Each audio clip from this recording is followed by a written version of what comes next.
welcome to another episode of the Starter Girls podcast with your host, Jennifer Loading. And Brianna Drellis. And we are the Starter Girls. Where extraordinary decisions produce extraordinary results. These are our friends, these are your friends, and they are living the extraordinary. This episode is brought to you by Walt Mills Photographer of Glad Models Agency. If you are here in the Dallas or surrounding area and you are looking for some photography work, check out Walt Mills. You can learn more about him and his work at photosbywalt.com. Well done. Thank you. Excellent. Thank you. And where do we want to send them? Oh, hey. And by the way, go to startergirls.com and get your free gift because we want to get in touch with you. And we also want to help you up-level your decision-making skills. This is so fun. I love this show. I know. Again, startergirlswithaz.com. That's right. So good. So great. All right, we're going to get things started here. Today is a great day to be brave. You might as well start now. You have the power to change your circumstances any day you decide. Let today be that day. Rise up, be amazing, be you, do you. All right, my friends, it is always so good in here. I love it. I love it. We have, and what's so even fun now is Chris has a microphone. So our audience, just so you know, Chris now has a microphone so he can chime in anytime and you can actually hear him. We're in trouble. So if we have a little mystery science theater going on here, you know why, right? Exactly. This is so great. So we want to welcome our guest onto the show today. Cynthia de Lorenzi is a TEDx Women and International Motivational Speaker. She is an expert interviewer, moderator, co-author, social media expert, consultant, producer, and artist. And also we're learning futurist, which is so awesome. Instigator and troublemaker. That's right. She refers to herself as a serial entrepreneur and social commentator on women's status in our world and their impact on our culture and economy today. Her organization, Success in the City, has been featured in the business section of the Washington Post, NPR, DC Modern Luxury Magazine, and Washington's Finest. As founder and chief executive officer of Success in the City, Ms. de Lorenzi leads an unconventional business networking organization for entrepreneurs and senior level executive business leaders. This is my favorite part of her bio right here. Her greatest passion is playing in any space and arena open to creativity, creative ideas, and innovation. You are speaking my language. Totally. Welcome to our show. It is its own unique language. Yes, welcome to our show. We are so excited to have you here today. I'm thrilled and I'm honored. I have to chime in on this because, Jennifer, I think I told you this. This is my second mom here. Okay, so, yes. And not only that, but she's also a business mentor for me. And to me, I believe that Cynthia is definitely one of the trailblazers for women in business and just female entrepreneurship. So that's one of the reasons why I'm just so excited to have you. But you're such an inspiration to so many women. And I can just, from a personal standpoint, tell you how much you've impacted my life and my career too. So I love you and thank you for being here. So I love you awesome. too. And I do feel like you're my other daughter. That's so awesome. I love it. Well, I'm excited to get to know you. So this is fun. And I trust Brianna. So I tell her, bring us amazing people. It's all good. We love it. And I just reading all of her stuff, I went on your website and was kind of digging around and everything. And I was like, yes, yes, yes. I love it. So what I want to do, I want to start off because I want our audience to know a little bit about you. So tell us a little bit about what it is that you do, this futurist, like what do you do here? And who are you helping here? What are you doing in this space that you're creating and working in these women with leadership? Well, my life has gone through a number of reinventions, which is one of the things I love. I love reinventing because when you reinvent yourself, you take your experience, your knowledge before, and then you apply them to that next step in your life. And my life's never been static. I don't want it to be static. So right now we bought a house online in a foreclosure auction in a city we'd never been to, had only visited the state. So we moved from Washington, D.C. So each move has created an opportunity for reinvention. And when we moved here, I really wanted a place I woke up, which is sometimes we all do that. And I told my husband, who's the cook in the family, I'm starving. And he goes, what do you want? I said, I'm starving for color. And he goes, I don't know what that is. I said, I need to start painting again. So I moved to a place perfect for the person who's ready for that next phase where I could start doing art. So, but I do other things while I'm here too. I'm women. I still go out and speak, although not as much because of the pandemic. And I also am curating at a local hospital. So life is kind of good. So that's kind of what you're doing. But of course, I'm taking much of what I've experienced more living in Washington, D.C., that Dallas. And it's all kind of just shaped my life where it is today. That's awesome. I like the part where she's talking about the reinvention, because I think that's so important. The whole idea that she can just pick up and reinvent, because I think a lot of people, that is hard, you know, to be, and especially with moving and stuff. I think just that whole idea of taking everything that you have in that safe space and going to another space and then being like, okay, I'm starting over and basically reinventing myself. Sure. So, It's traumatic for a lot of people, like a death. Yeah, it is. It is. And making changes, sometimes we'll stay locked. Change can be so uncomfortable sometimes, even if in the place we are at any given moment is very uncomfortable, not satisfying or purposeful. We'll stay there rather than making the step over to the unknown. But it is so worthwhile. I think I gained this kind of ability to reinvent myself because my father was in the Navy, and I never attended the same school my entire life more than a year. Wow. So I lived a life of reinvention, because you screwed up in the 5th grade, nobody knew it in the 6th grade. So, you know, all the trauma a teenage girl has or a young girl has. So those experiences, which I realized, but we can throw stuff away. You know, when we stay there, we're letting other people define us, or our perception of what we think other people think of us, and realize how freeing it is that whatever you're doing right now can change it. This minute, you can change it. It's a thought, it's a step, it's a belief, it's reading something. All of those things in any given moment can change the trajectory of your life. And do it. You won't. Yeah, that's incredible. I love what you just said about just changing the trajectory. Yeah, just through choices. I mean, that's one of the things that we talk about on this show is, you know, showing how extraordinary people can live extraordinary lives because of choices that they make and decisions, like intentional decisions on purpose that they make. And you've always been very intentional with how you lead your life, and you're also not afraid to fail. Yeah, absolutely. I'm really good at that. But you have to be good at that and accept those things that you don't do well. I mean, and you know, we carry them around to the end. And one thing I learned, and a trick I learned a long time ago, is especially like when we've had trauma or something earlier in our life, and we then hold on to that. You ever have a moment where you reflect on something and just that anguish or pain or experience, and you live it, and it's like becomes your truth. And you know, your mind is very plastic, and you can change your truth at any given moment.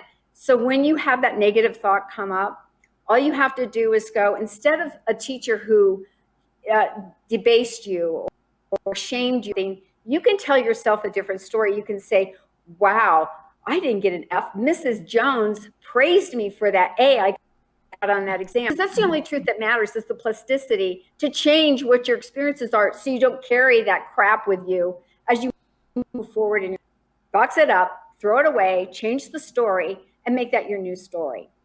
Yeah, this is so good. We're back to those beliefs again and the stories we're telling ourselves. So I'm curious, I want to know how you two cross paths, though, because you mentioned that she's like your second mother. So I'm kind of curious how you two connected, like where this intersected.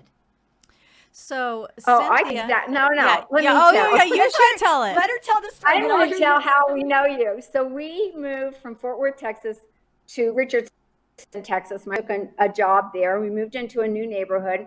I had 2 children, Christopher and Elizabeth, and packing and everything. And all of a sudden there is a knock on our door, and this little girl is standing there, and she goes, "Hi, I'm Brianna. Do you have any children?" I go, "Yes, I do." And my daughter and she were the same age. So when I come in, I said, "Come on in." And we owned her from then on. I mean, Brianna ate dinner with us. And Brianna's personality is then as it is now. We used to be terrible teasers to our own children. I mean, if we weren't embarrassing our children, we just weren't having a good day. And so Brianna comes over, we invite her for dinner. She comes to the dinner table, and we have a rule in our house: whoever's here has to stand up and give us a speech and tell them about ourselves. Any other kid would have been mortified. Our kids were like, "Oh God, no." And Brianna goes, "I'm happy to," and stood up and gave this incredible about who she was. And we fell in love with her. That's Brianna. So great. What were you going to say? Is that your Yeah, story too? well, I actually was gonna laugh about, well, so Elizabeth, Cynthia's daughter was one of my best friends Okay. in elementary and junior high, and I mean, I lived at their house. I spent the night at least what 3 times during school nights. Like they fed me. I mean, if I needed to raise money to buy some Christmas gifts for my mom or something, she would let me like wash her windows and stuff, and she paid me to wash her window. I mean, you're the best. You always took care of me. It's just amazing. I mean, so one of my kids, we still laugh when we went out to dinner. We had Anna with us. Oh yeah, and we would go to Ponchos. So we'd go to Ponchos and we'd raise the flag and we would eat like sopapillas, like bring back the tacos Endlessly. and This is so good. I forgot about ponchos. Oh my goodness. and this studio, Cynthia, this studio is across the street from 75, off 75, across from the old Ponchos. No way. Oh Yeah. my gosh. I totally forgot about ponchos. I used to love know. ponchos and the I know. sopapillas. Yes, that is Yes. so good. I think those stories are the best. It's so much fun when you have those like intersecting, and you guys have stayed in touch for so long, so I think that's so incredible. So I had to ask that question because I'm like, what's the connection here? Like, where'd this come from? So I love what you're doing, Cynthia. I want to ask you kind of because clearly you've done so many incredible things. Like when I did your bio, like I purposely only put pieces in there because I wanted you to talk about all these things. You've done so many amazing things. So what I want to ask you, because you said some really great things about the whole thing about, not being afraid of failure. And that's one of the things I think Brianna and I talk about all the time, because I don't really identify failure with my identity. Like I know that it's part of the process in anything that you go. So I want you to, I guess, maybe expand on this. I want to know what your mindset looks like. Like, what does this process look like for you when you are going after something? I'm one of those people who's a very spiritual philosophy of life, and I'm very open to people and ideas and things because I believe every single moment in our lives we're presented a choice, and if you accept an invitation to a party or decline an invitation, every decision we make, good or bad, is going to have a consequence. It's like you could. If you're right and you're thinking, I don't want to go, I don't really like this guy, or he's okay, but I don't know if I want to go to the party. Well, maybe if you go to that party, maybe the person who invited you as a guest is not the person for you, but maybe the person you're supposed to meet is that person for you.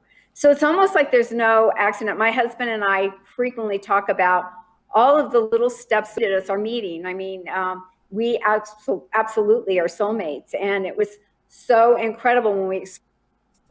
We made another step, another decision. At any given moment, it would have changed us ever meeting. So it's those kinds of things, and it's opportunity.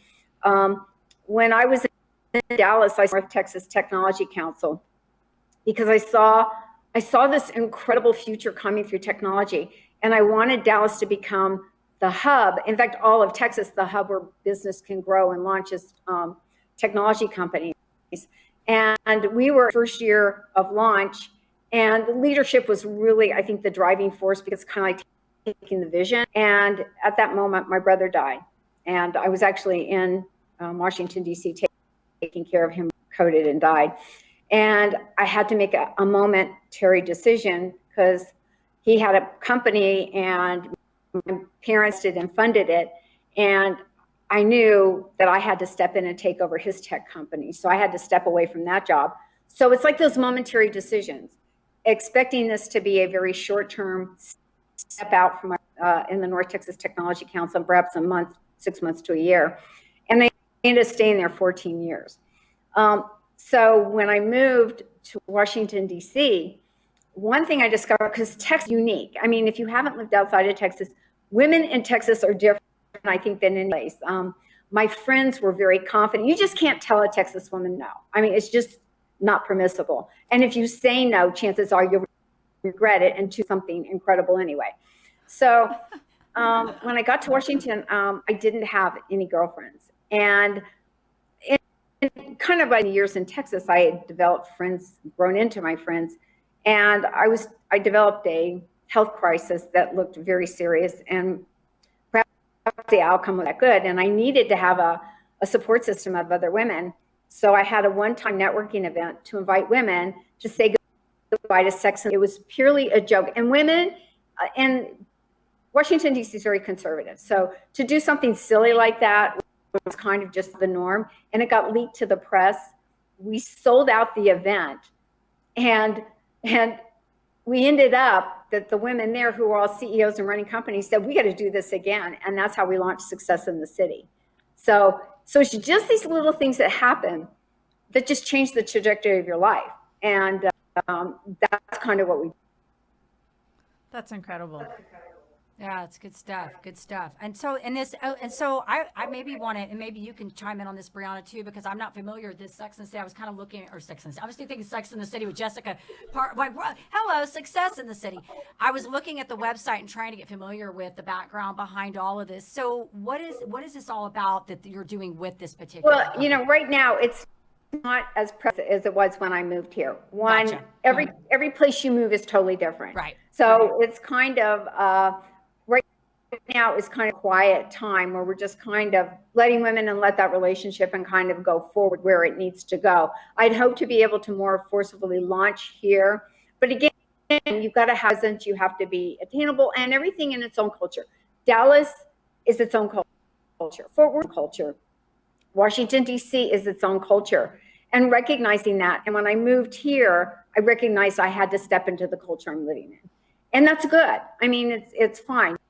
You can't necessarily be here and do the things I did there. It's a smaller community. It's a college town.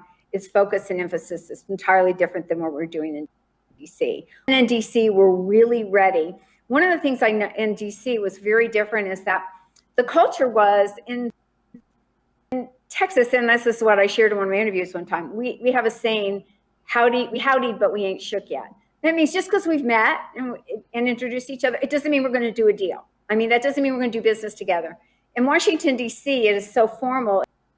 There's no matter what, we're going to do business. And I don't choose to do business necessarily with people unless I know them. And that was really important to me, was that's great. I hear great things about you.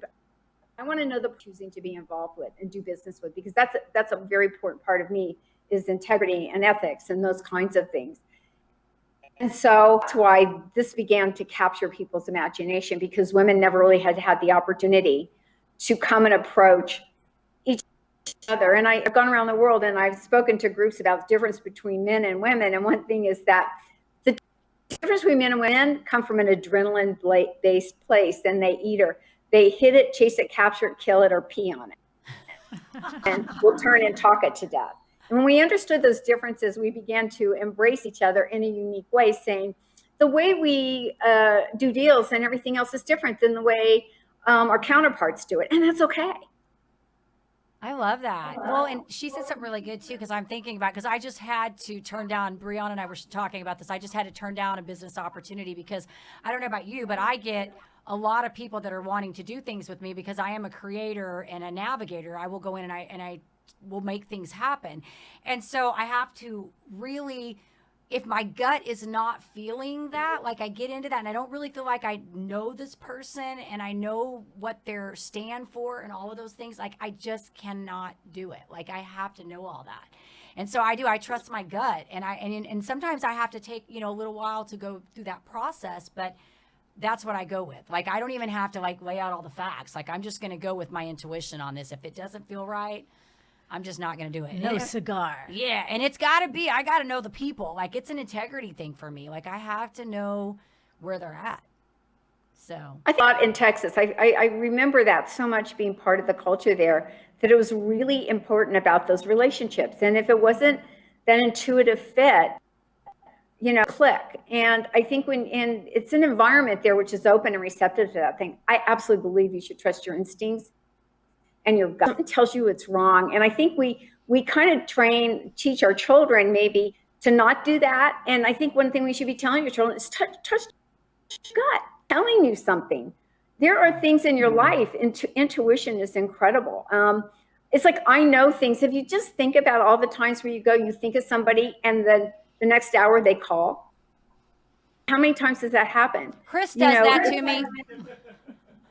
It's incredible. You think about something and it appears. I mean, and the more you live in that space and you realize that, you know, if you think about how our bodies and our mind are actually created of energy, and there's energy that the world, you know, everywhere at all times, maybe there's really more there. And they've done studies on it. And they find that it's true. Just so good. Chris, I was not lying about that. Yesterday I was running and I was thinking, man, I need to let Chris know about our podcast tomorrow. And I'm not kidding you. I hadn't even made it back from my run and he texted me about the podcast. I'm like, how is that? Like, I was selling telepathic signals to him about the podcast. Like, it's so funny. It never fails. He does that. Like, I'll be like, I need to message Chris. And then he'll message right at that time. So funny. That's So, great. but that is so good. That is so true. Like, and you'll be like, man, I was just thinking about that person and they called me or that happened. I was just thinking about it, right? It's amazing. So good. It's amazing. So good. Like, she has so many things. Like, I'm like, we could be here for a while. Like, so many awards. TEDx speaker. I mean, like, we could talk about that. Like, when did you do this TEDx speaking? When was this? I would say probably 2013, 2014, before I moved New Mexico.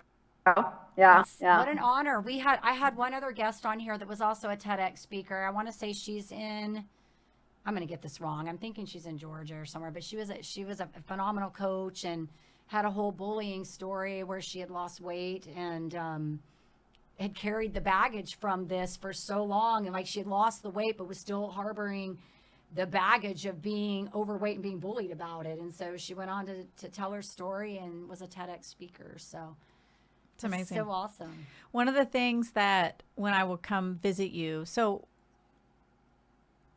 when I need to clear my head or get stuff done or just be inspired, I get in the car and I drive 12 hours to Las Cruces to see Cynthia.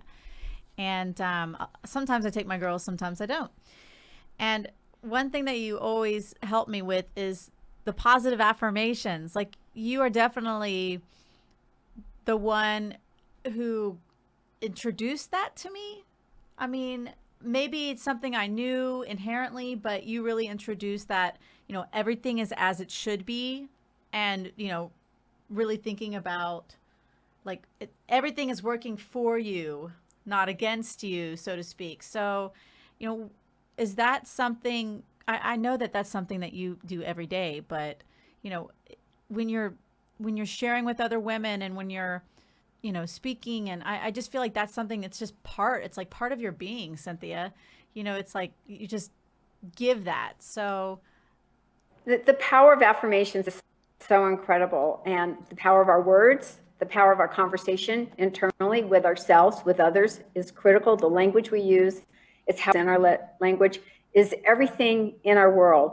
And when we say, because if you think about the universe and you think about how the world works, and we say, I wish I had $1 million. I wish, well, the universe hears your message and it says, oh, she wants to be wishing for these things. Well, I'm going to ensure in the universal order of things that she's always wishing. Well, if you say, I have $1 million, I weigh 116 pounds. I live in West. What happens is your mind goes, oh, okay. So if these are the things that are facts, then what's going to happen is your subconscious is going to go, when an opportunity that's a link on the chain of where you want to go presents itself, you will pivot and go and step on that link. So it's not complicated. It's just what we do. We were living in Washington, D.C., and I had stayed and lived in my mother's home for 14 years when she passed away. One of my says, I want to give my share of the family home to her son and his wife. And I had promised to keep the house in the family, and this was absolutely honoring that promise. And I had to very quickly make a move. And prior to that, and I had been working with a coach. You need a coach or a mentor, and I've been working with one. And she said, redo your vision board. You know, redo your vision board. I had 2 very uncomfortable years because I knew, and if you're going through right now a period of discomfort or something, change is coming. And it's very frustrating when you don't know what it is. But be patient, start trying to find the answers. Work with somebody just to talk those things out. Write your affirmations. But we had to move quickly, and our children are on the West Coast, and I wanted to move back towards the West. So I worked top 25 to retire, and I picked 5 cities that were there, and I handed the 5 cities to my husband. only look at foreclosures. He goes, why foreclosures? I said, we don't have time to know where we want to go. So we're going to have to take faith and hope that where we land's right. But if not, we can make a pivot and change if we're not buying a house at the top of the market. This is a good plan. So first house he found, we knew it was for us. It was just, we both knew it. And we ended up, and I don't want to go into all the details, but we lost the house, but we ended up getting the house because the other person couldn't get it. But after all was said and done, I pulled down my vision when I showed my husband. I said, I want to show you something. And I showed him, and I had a stucco house on my vision board. And he goes, why didn't you ever say anything? I said, who knew we'd ever go here? Where I wanted. So you just don't know. And now my husband goes, when he wants something, he goes, hey, put that on my vision, on your vision boards. So Yeah. they're really, Put that on your vision. your subconscious mind will lead you where you want to go. That's right. And one more thing I do want you to share with the listeners is your idea of currency. Because when you introduced currency to me, it wasn't financial. It I was just different. Currency is a whole different thing. You think about life as a flow. A current goes through everything. What I have here near my computer of rolling water. It could be a river, it could be a creek, just anything that speaks to you. And what currency is that when we have things happen in life and it all comes to us and we're in other people's drama, your drama, and everything else, what happens is when currency flows through you, you don't have to keep everybody else's stuff. You don't have to keep their stuff. You keep what's your stuff and you need to keep and let the other stuff go through you. And whenever there's trauma or drama or whatever, just let it flow through you. And that is what you do. You say, what's mine? And the rest can go. Just keep on rolling by. Go. I don't need you. You don't serve me. It's not of benefit to me. So that's one of the things. Is always just keep saying, when the flow comes, sauce up or trauma or drama or whatever, that's not yours. That's there. Just let it roll through. So always be mindful of your currency. And the other thing, and I always tell people this saying, that when you have conflict with anyone or anything, one of the things we always say, and it's, I bless you with love, I release you and let you go. You are free and I am free. And that's one of the most important things you can do, is make sure that you are free people's stuff. You have your stuff, you own it, but don't own other people's, and break off with people that are not serving. And maybe people have been really important up to a point in your life, but it's okay to let go if there's no longer a fit for you. That's good. Thank you, Cynthia. I say it every day. I bless you with love. I release you and I let you go.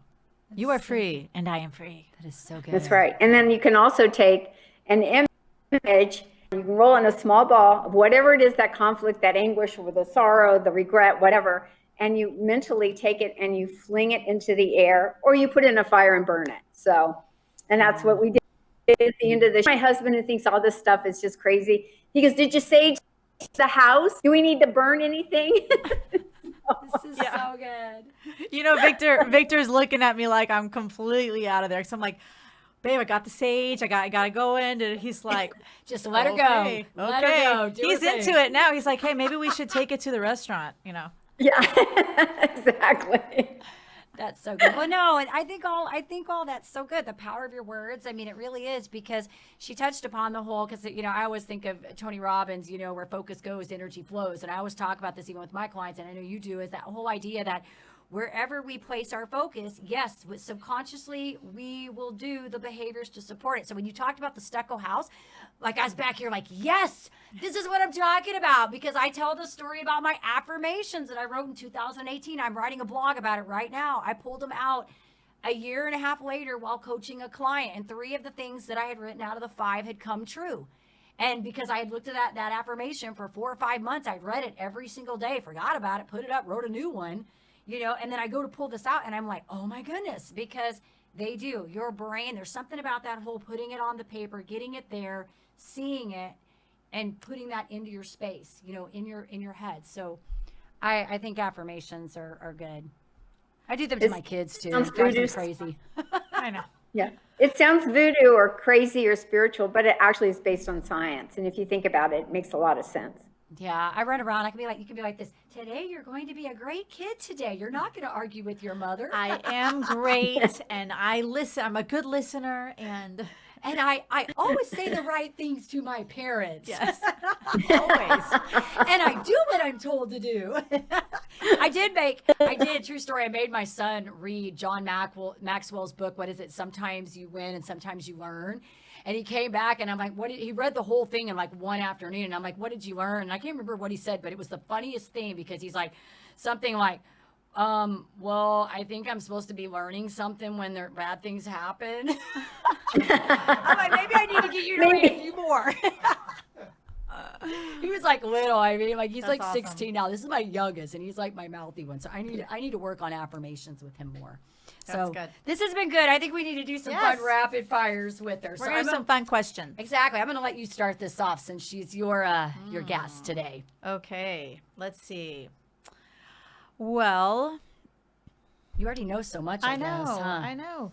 Okay. So you're in Las Cruces now. So I'm curious, West Coast or East Coast? West Coast. West Coast. That's awesome. Because she was in DC for 14 years. Yeah. So that says a lot. Okay. Yes. And she's been all over the place. Yeah. Wow. So you could actually have an honest answer because she's been all over. So this is good. I've Okay, been in every single state. I've Have actually been you? in every single state. Yes. Wow. That's good. That is good. Yeah. She has really traveled a lot. Wow. Well, I had one other gal that came on the show that I can't remember if somebody was in the military, but it was the same thing. She was talking about how she uprooted and moved like all over the place. So she always had to kind of reinvent herself. So this is good. Okay, Cynthia, I want to know, since you've been everywhere, what is your favorite food? What do you love to eat? Oh my gosh. Well, today I eat really, really healthy. And that's because I believe in, it's just eating less is really powerful and really listening to my body. So I eat a lot of lettuce, my poor, and healthy protein. But I love Mexican food. And the first time when we came back to Las Cruces after Lucy, we ate Mexican food in 9 days, 11 times. That means every meal was Mexican. And if she But you comes to can't eat Texas, Mexican every day. yeah, if she comes to Texas, we're gonna be like, let's go get Mexican food. Tex-Mex. We have to go get Tex-Mex. We have to go to Papacitos, all my favorite places. So Mexican would probably be at the top. Just love Mexican food. Well, you totally scored points over here because I could eat Mexican every day. I could eat chips and salsa like for a meal every single day. Every day. I'm like, just The bring New me Mexico more. Mexican is different than Tex-Mex. It's very different. Even their Tex-Mex is different. Even El Paso Tex-Mex is different than the Tex-Mex I knew up in Dallas and Fort Worth. Yeah, I think I've actually had and you're right, it's different. I remember traveling to Colorado as a kid, and I always tell this funny story about how they brought this little bowl of salsa out this big and like this little thing of chips, and my mom kept sending the guy back for more salsa and chips, and finally she's like, can you just leave like the pitcher of water in the bag of the chips, because they keep bringing these little teeny bowls, and we're like, we're from Texas, like bring us a bowl of give us a chips, bowl. and we want the bag. That's so good. We're from Texas. That's right. That's right. That's so So I funny. have kind of a fun question I want to ask you real quick.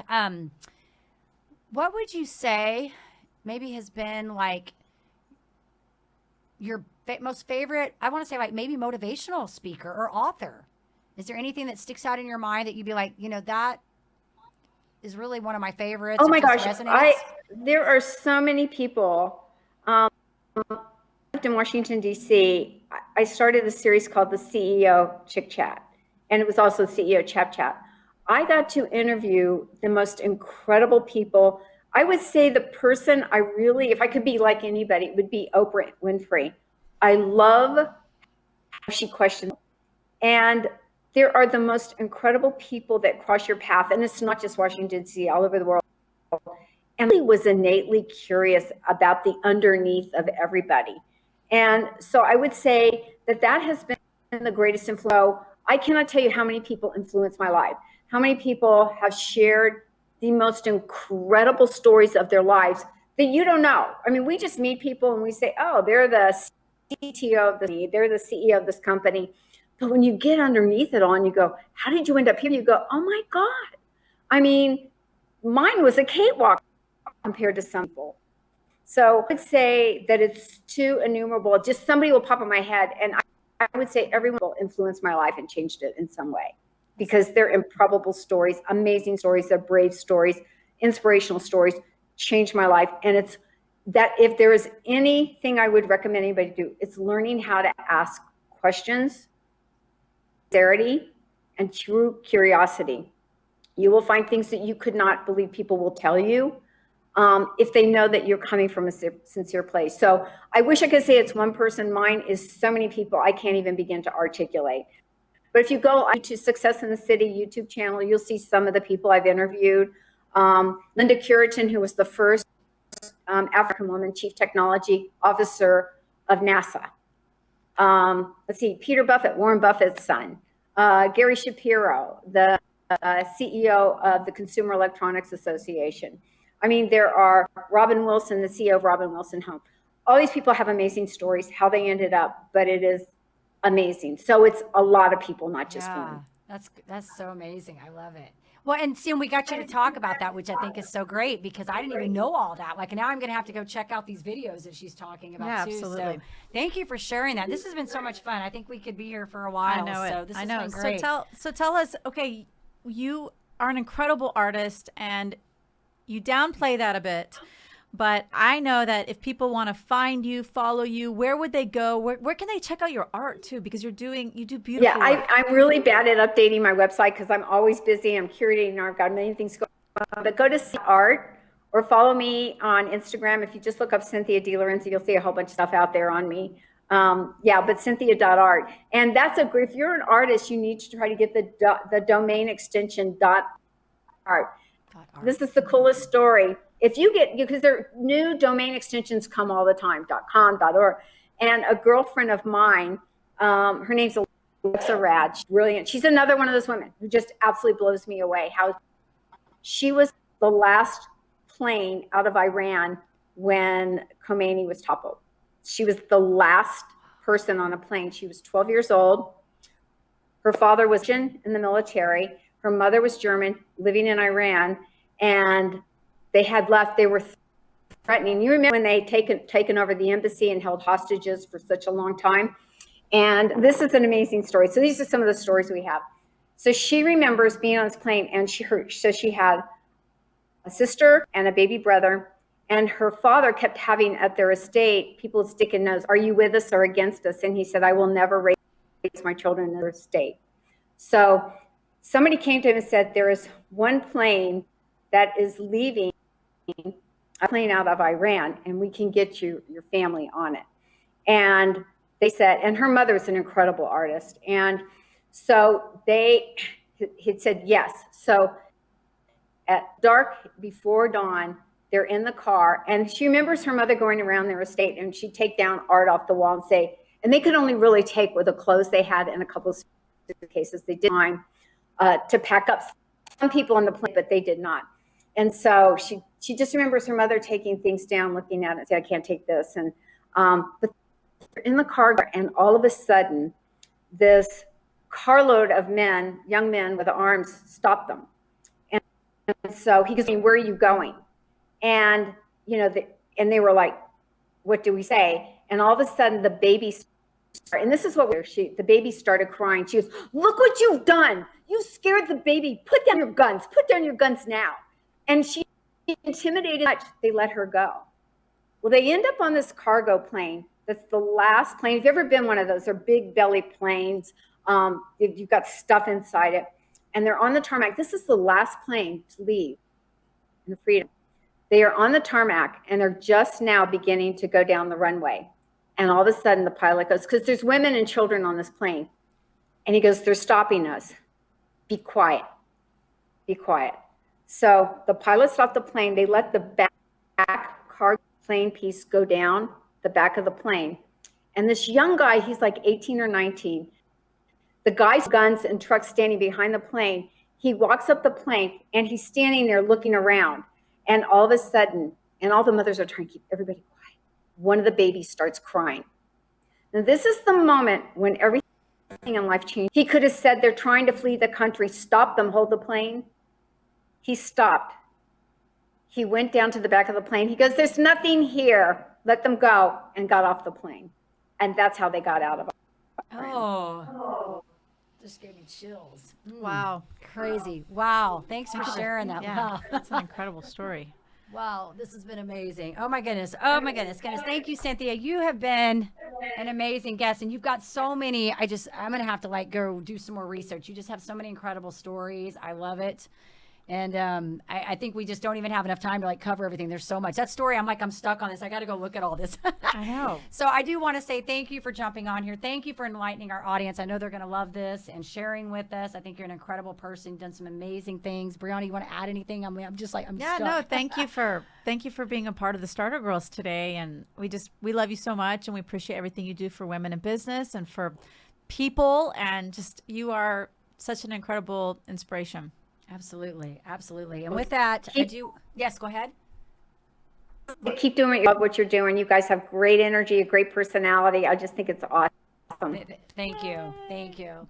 We do want to say to our audience, of course, if you enjoy our podcast, please be sure you give us a rating both on iTunes and Facebook, because we can't do this without you. And check out our YouTube page and hit that subscribe button. And don't forget to head over to startergirls.com, where you can get your free gift. We're going to be helping you make some really great decisions this year, and we want to be a part of it. Absolutely. And I want to finish up with a couple final thoughts and send you guys on your way. Always bear in mind that your own resolution to success is more important than any other one thing. And that is by Abraham Lincoln, by the way. Hey. In order to have success, you must start. And that start begins with a decision. All right, you guys take care, be safe, and be kind to one another. We'll see you next time.